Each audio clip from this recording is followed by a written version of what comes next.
नमस्कार मंडळी, मी Shubhangi शुभाज kitchen and मोरमध्ये आपले खूप खूप स्वागत करते।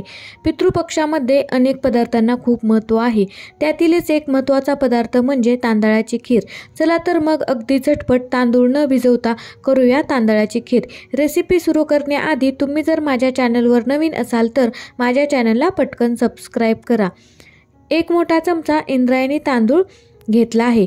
तुम्ही तुकडा बासमती किंवा आंबेमोहर तांदूळ वापरला तरी चालेल। आता हा आपण स्वच्छ धुवून घेऊया, म्हणजे यावरील कचरा निघून जाईल। स्वच्छ धुवून घेतलेला तांदूळ मिक्सरच्या भांड्यात टाकूया व याला बारीक करून घेऊया। लक्षात ठेवा, यात पाणी राहता कामा नये। पल्स मोडवर याला फिरून घ्यायचे आहे, म्हणजे तो चांगल्या प्रकारे बारीक होईल। बघा, अशा प्रकारे तांदूळ आपला रवाळ टेक्स्चरचा बारीक झाला आहे। खीर बनवायला घेऊया। गॅसवर कढई गरम करायला ठेवली आहे। यात घालूया 1 चमचाभर साजूक तूप। तूप तुमच्या आवडीप्रमाणे कमी जास्त करू शकता। तूप वितळले की घालूया सुकामेवा। सुकामेव्यात 1 चमचा बदामाचे काप, मनुका, पिस्त्याचे काप व काजूचे काप घेतलेले आहेत, हे घालूया व याला हलकासा रंग येईपर्यंत तळूयात, म्हणजे यातील ओलसरपणा निघून जाईल व ड्रायफ्रूट्स कुरकुरीत होतील। ड्रायफ्रूट चांगले तळले गेले की यात घालूया मगाशी बारीक करून घेतलेला तांदूळ व हा पण छान लालसर होईपर्यंत खमंग तळूया। बघा, तांदूळाचा रंग चेंज झाला आहे आणि तो हलका पण झाला आहे। आता यात ॲड करूया गरम केलेले दूध। इथे मी म्हशीचे दूध वापरत आहे। दूध अर्धा लिटर आहे। हे दूध मी सायसकट वापरत आहे। तुम्ही तुमच्याकडे घरात जे अवेलेबल दूध आहे ते तुम्ही वापरू शकता। साखर आपण लगेच घालणार नाही आहोत। खीर आपण आता थोडा वेळ शिजवून घेऊया। मध्ये मध्ये याला ढवळत राहायचे, म्हणजे तांदळाची कणी कढईला चिटकणार नाही। या खिरीमध्ये तुम्ही 2-4 केसर काड्या पण घालू शकता।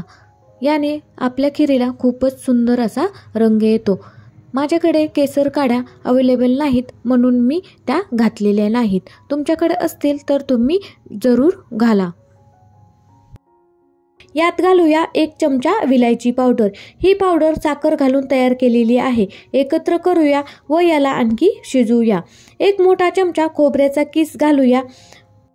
खोबऱ्याचा किस घालणं ऑप्शनल आहे। तुम्ही ओल्या नारळाचा किस पण वापरू शकता। थोडा वेळ आणखी शिजवूया। थोड्या वेळानंतर पहा, आपले दूध बऱ्यापैकी आटले आहे। खिरीला चांगला घट्टसरपणा आला आहे। आता यात ॲड करूया साखर। इथे साखर मी 1 छोटी वाटी वापरत आहे। साधारणतः 1/4 कप आहे। एवढी साखर या खिरीसाठी परफेक्ट आहे, पण तुम्हाला जास्त गोड आवडत असेल तर आणखी साखर घाला। आणखी 2 मिनिटं शिजवूया। बघा, आपल्याला हवे तसे खिरीला दाटसरपणा आला आहे। गॅस बंद करूया। खीर थंड झाल्यावर आणखी घट्ट होते।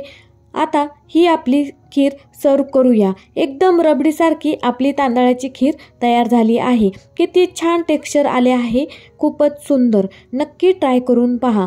वरतून सजावटीसाठी थोडेसे काजू, बदाम, पिस्त्याचे काप घालूया आणि इथे आपली झटपट अगदी 10 मिनिटात तयार होणारी तांदळाची खीर तयार झालेली आहे। माझी आजची रेसिपी तुम्हाला कशी वाटली नक्की कमेंट करून सांगा। आवडली असेल तर लाईक करा, तुमच्या मित्रपरिवारासोबत शेअर करा। भेटूया अशाच नवनवीन रेसिपीज घेऊन। तोपर्यंत धन्यवाद।